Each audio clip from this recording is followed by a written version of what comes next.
Olá pessoal, tudo bem? Então, continuando aqui nos nossos exemplos e estudos com Python, vamos falar agora sobre as estruturas condicionais e de repetição, né? Então, eu vou até apagar nosso código aqui, né? E vou declarar um novo código aqui agora, colocar aqui, por exemplo,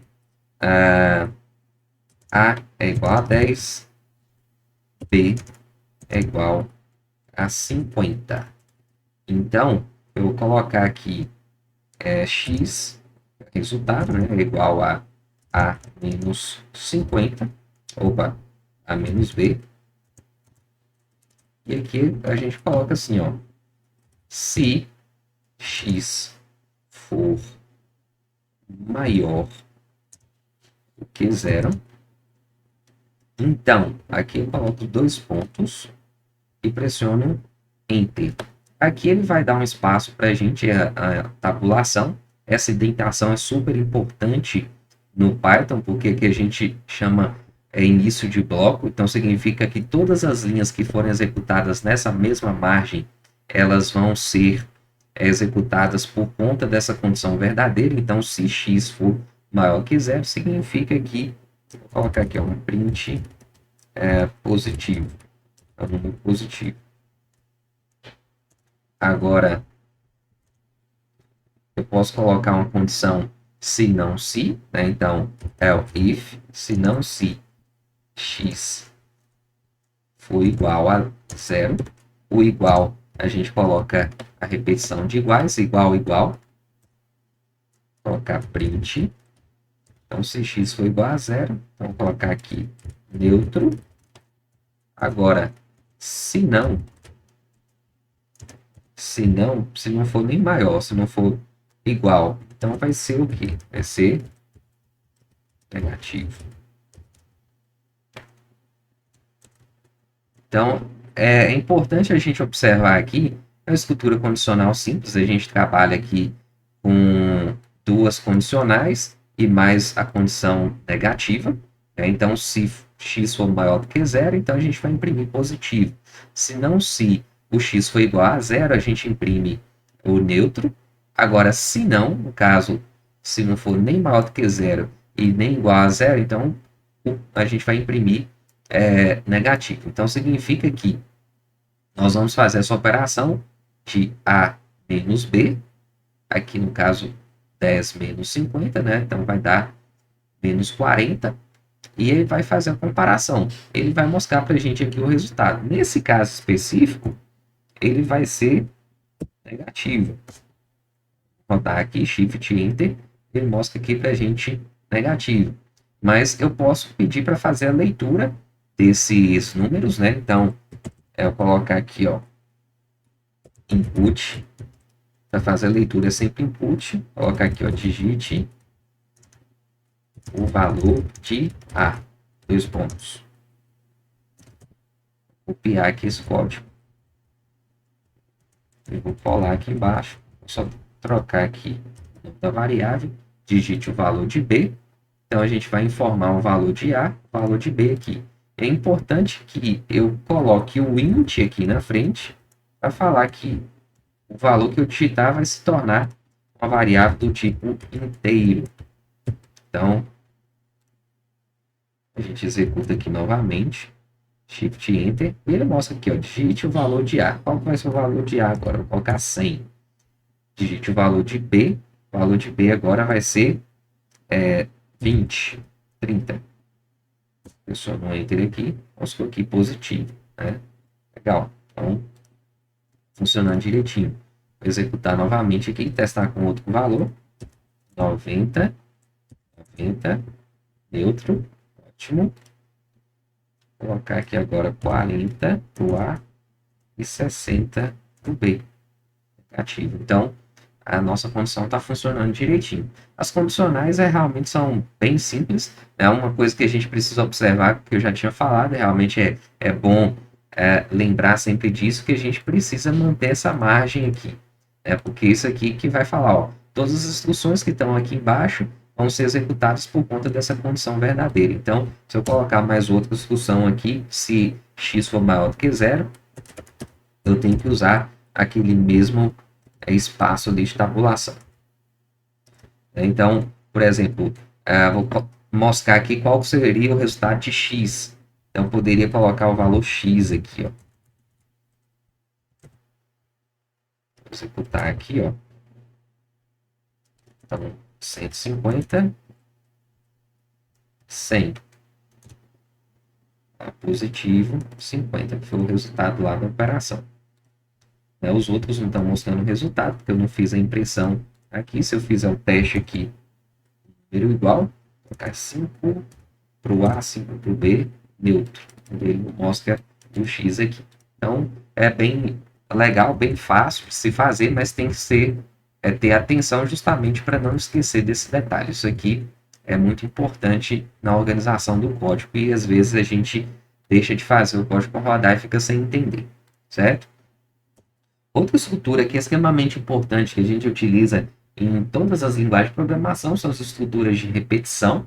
As estruturas de repetição no Python a gente tem o for e tem também o while, que são para e enquanto, que são duas estruturas básicas também. E nós temos uma outra estrutura que chama for each, que eu vou apresentar para vocês no próximo vídeo, porque a gente trabalha principalmente com os vetores e matrizes, né? Então, vou colocar aqui. Se eu quiser fazer a impressão de 1 a 10, vou jogar um comentário aqui. Faça a impressão dos números de 1 a 10.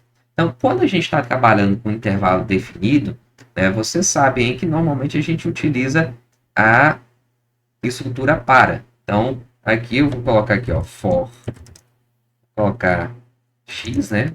Posso usar o x novamente aqui, não vai ter importância. Eu já mostrei o resultado que eu queria aqui em cima. For x in range.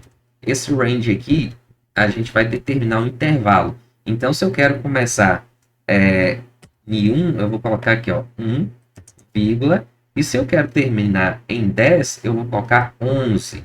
Sempre lembrando que eu vou colocar um número a mais daquele número que eu quero parar. Então, de 1 a 11.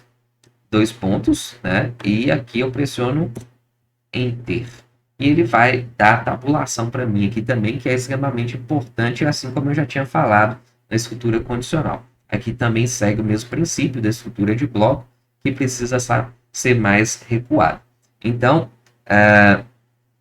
aqui esse para, o x vai receber o 1. Inicialmente, a gente faz a impressão desse valor. Então, coloca aqui, ó, print x. Aí, quando eu termino essa impressão, o x vai valer mais 1. Então, ou seja, x passa a ser 2. Ele faz a impressão e continua o loop, né? É uma estrutura muito tranquila. Então, eu vou executar o código aqui. 90, 100, o resultado aqui, 1 a 10. Se eu quiser fazer em outra linha, até para facilitar aqui, ó, posso reportar aqui, jogar na linha de baixo, que aí eu não tenho necessidade de ficar executando essas leituras que nós fizemos aqui. Então, aqui fica mais fácil eu criar uma nova linha e executar somente esse conjunto. Então, a estrutura para é muito simples, né? A gente pode fazer isso aí. Se eu quiser, eu posso colocar impressão de outros valores, né? Por exemplo, eu coloco um texto aqui qualquer, só para separar. Vou colocar aqui. Número, tracinho, ele faz uma escadinha aqui para a gente, certo?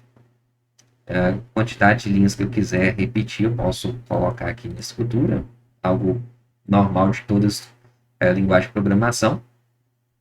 E aqui agora a gente vai fazer a impressão também de 1 a 10 usando o while, né? Então, faça a impressão de 1 a 10 usando a estrutura while, estrutura de repetição while. Então, a estrutura while, normalmente a gente começa declarando uma variável fora da estrutura de repetição, que ela ela vai verificar a condição primeiro, né? Então, a gente coloca assim, ó, x recebe 1, x é igual a 1, e enquanto x for menor ou igual a 10, a gente vai fazer 2 pontos.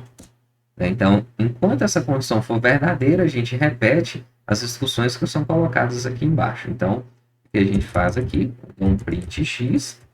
Se eu quiser, eu posso repetir o exemplo anterior, colocar print os tracinhos também. Fazer uma escadinha. Eu executo aqui, ó. E ele mostra para mim. Opa, eu criei um loop infinito aqui. Né? Por que isso aconteceu? Vou parar o código aqui. É bom que a gente consegue pausar. Eu criei um loop finito. Por quê? Porque no while a gente não tem incremento automático da variável x, né? Assim como acontece no para. Então, a gente precisa incrementar esse valor. Foi até legal disso acontecer, porque a gente pode colocar aqui, ó, x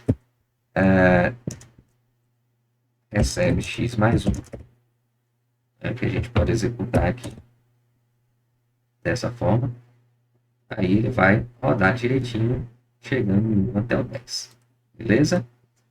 Então, o Python realmente ele é muito simples, muito fácil da gente utilizar. A gente pega esses comandos específicos, a gente começa a entender que, na verdade, aqui a gente aplicar a ideia que a gente já conhece de algoritmos e começa a trabalhar dentro dessa linguagem. A única coisa que eu falo que realmente a gente precisa prestar atenção é a questão dos blocos de indentação, né, para a gente não esquecer que tem essa margem. Então, quando eu não quiser mais escrever o código dentro da estrutura de repetição, só volto aqui, dou um backspace e volto à margem anterior. Então, se eu der um print aqui, colocar o texto, esse texto aqui não vai ser repetido, justamente porque eu retornei para a margem anterior e esse texto ele vai estar fora da estrutura de repetição.